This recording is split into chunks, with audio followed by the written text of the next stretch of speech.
میرے خلاف جو اسپیشل کورٹ نے آرٹیکل 6 کیس کے اوپر فیصلہ سنایا وہ میں نے ٹیلی ویژن پہ پہلی دفعہ میں نے سنا.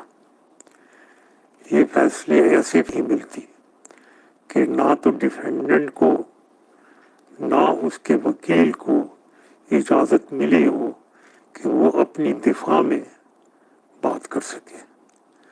یہاں تک کہ میں نے یہ تک کہا تھا کہ اگر اسپیشل کمیشن کوئی ہو اس کو میں اسٹیٹمنٹ دینے کے لیے تیار ہوں، وہ ادھر آ جائیں میری اسٹیٹمنٹ لے لیں.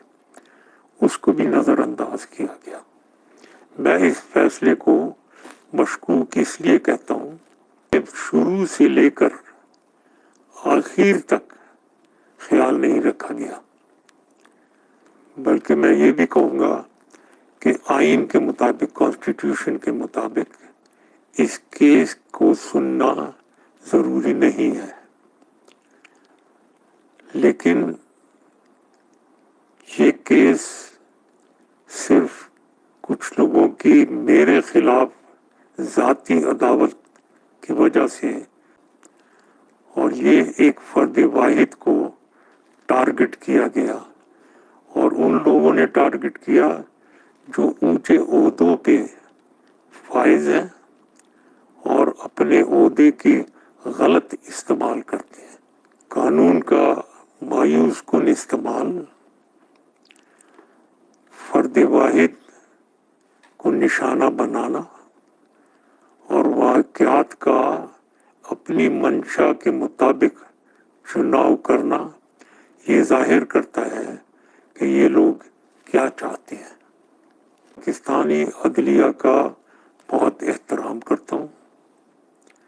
چیف جسٹس کھوسا نے جب خود کہا کہ وہ قانون کی بالادستی میں یقین رکھتے ہیں اور ہر شخص قانون میں کے سامنے برابر ہوگا، اس میں میں بھی یقین رکھتا ہوں.